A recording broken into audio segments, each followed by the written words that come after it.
Buenas tardes. Maquiavelo y la diplomacia. En su obra El Príncipe, Maquiavelo plantea cómo un dirigente, o en sus términos un príncipe, debe mantener e intentar expandir el poder de un Estado. ¿Por qué? Porque para él lo más importante era la razón del Estado. Esto se refiere a que es muchísimo más importante el Estado que los deberes o los derechos que tienen los habitantes de este Estado. Maquiavelo también da una serie de tips, por decirlo de alguna forma, de cómo debe comportarse o cómo debe pensar o cuál debe ser la estrategia de un dirigente para lograr esta fuerza del Estado y expandir este Estado como tal, su influencia por lo menos, o mantenerlo resguardado y en control en los momentos más difíciles. Hay 4 personajes principales en la obra de Maquiavelo, que son los nobles, el príncipe obviamente, el poder militar y los ciudadanos o la población. Él plantea, por ejemplo, que los nobles son muy importantes porque ellos pueden tener el control de un territorio más pequeño y también tienen una influencia económica importante. La fuerza militar obviamente también es bastante valiosa para un príncipe, pues es la que demuestra su fuerza, su poder como tal de expandirse, y también al mismo tiempo debe ser la que más debe tener una estrategia como tal, pues la forma en cómo se es efectivo, o sea, es decir, cómo se sigue un código militar, es la que hace que sea muchísimo más eficiente la expansión o la defensa de un territorio. Y el pueblo, que es la fuerza a la que él menos debe temer, pues el pueblo puede variar su propósito y está regido por unas leyes. Es decir, las leyes que conforman a un Estado, estén en una constitución o no, o sean más antiguas, nacen de la costumbre, es decir, de repetir una acción, y esto está en su acervo cultural. Entonces es muy complicado que los pueblos cambien deliberadamente este tipo de comportamiento, por lo tanto él no debe temer como tal. Cuando un príncipe, en sus términos, quiere invadir un nuevo territorio, debe dejar o conservar las leyes que tiene ese territorio o sus costumbres para no alterarlas como tal. Y es una de las formas más fáciles de controlar un territorio que se ha invadido por el príncipe. Pero ¿qué pasa? Si él quiere cambiar o quiere empezar a invadir, debe tener en cuenta que este pueblo puede estar inconforme con lo que está sucediendo en ese momento, en ese tiempo, y por lo tanto puede usar estas costumbres o estas leyes, intentar exponer unas nuevas para que el pueblo mismo sea una fuerza que ayude desde adentro a romper el control o el poder que tiene el príncipe de ese territorio.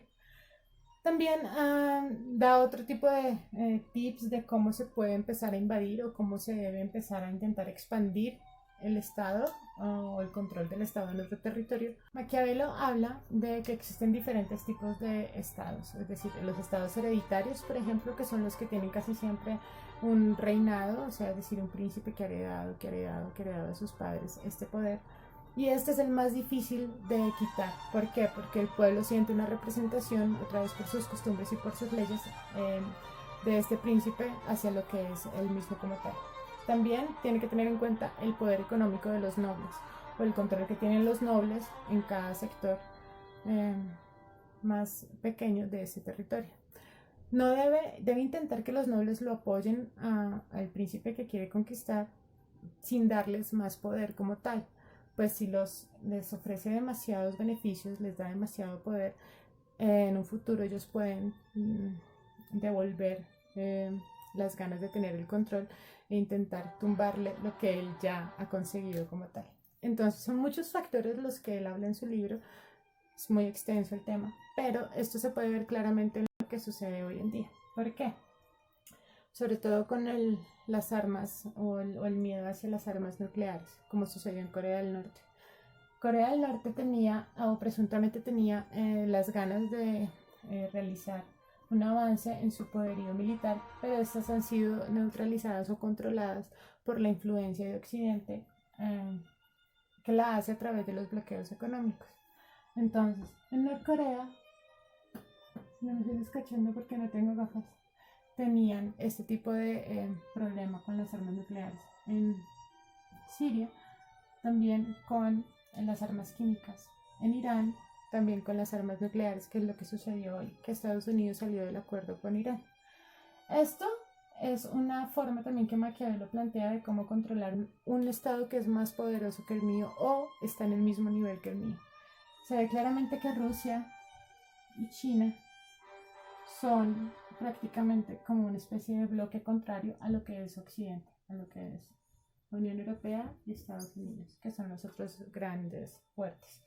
Y ellos también son los principales participantes en la ONU, ¿no? En la Organización de Naciones Unidas. Entonces, la influencia de Rusia en Siria es totalmente explícita y abierta, igual que en Irán, igual que Irán para Siria. Las relaciones económicas de China con Rusia son bastante sólidas y al mismo tiempo China y Rusia tienen este pequeño y común asunto de frontera con Norcorea. Japón, que tiene relaciones con Occidente, también tiene relaciones con Oriente a través, como ya lo he explicado, de Hong Kong, que es una de las principales bolsas de valores, tiene un poder económico muy fuerte, que hace parte de China, pero se habla como si fuera un territorio diferente. Entonces, el querer ser explícitos con lo que sucede en las armas químicas y las armas nucleares en esos tres sectores es una forma de tener un estado llave.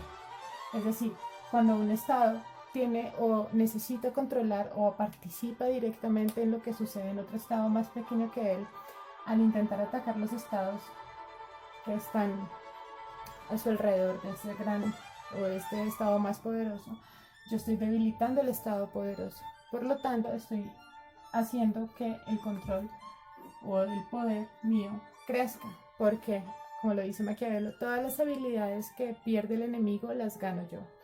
Es más o menos lo que él plantea. Entonces, como se veía, Oriente había sacado una gran fortaleza económica a partir del crecimiento chino de todas sus empresas, que se vio reflejada en todo lo que le sucedió a Estados Unidos. Es decir, Estados Unidos no solamente es muy fuerte por su PIB o por su dólar, sino también porque es un gran consumidor. Ellos consumen muchísimo. Lo que está intentando hacer Estados Unidos es bloquear el consumo, todas las importaciones que se traen de Asia, y que fue por lo que empezó a realizar bloqueos, que le realizó un bloqueo a Rusia, le realizó un bloqueo a China, pero al mismo tiempo él no puede dejar de consumir totalmente, por lo tanto la Unión Europea está intentando que no los bloquee a ellos, y por eso mismo es que Estados Unidos y la Unión Europea siguen continuando con sus alianzas, aunque al comienzo de la elección de Donald Trump parecía que no. Por ejemplo,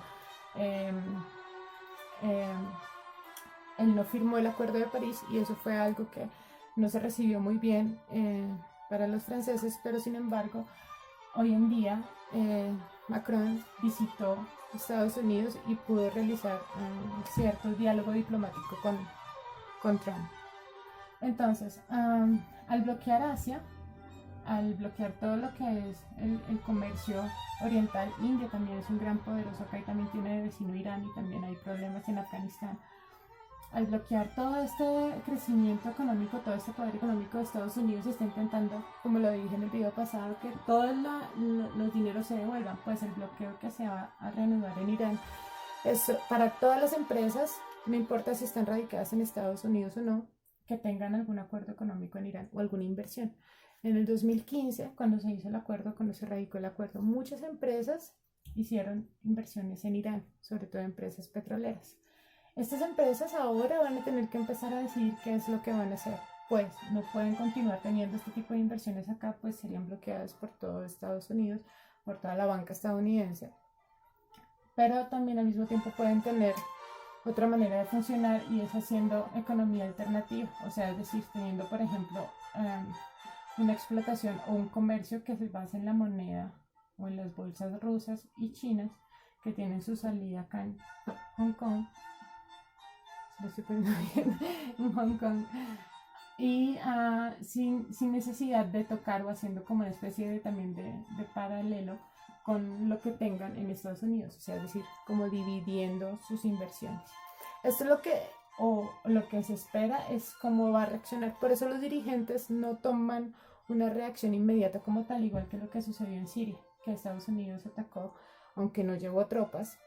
Él atacó lo que podía estar sucediendo en Siria con las armas químicas, el supuesto factor que hubo con las armas químicas, y Rusia no reaccionó inmediatamente, pues espera qué es lo que puede suceder con todas las inversiones o cómo se mueven las inversiones o la bolsa o el comercio.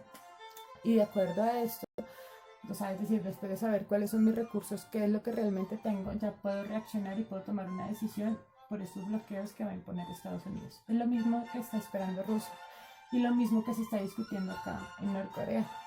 Por eso China es el que está intentando, o es el primero que habla con Norcorea sobre su situación, sobre la nueva manera en que se pueden plantear ese tipo de relaciones internacionales. Buenas tardes.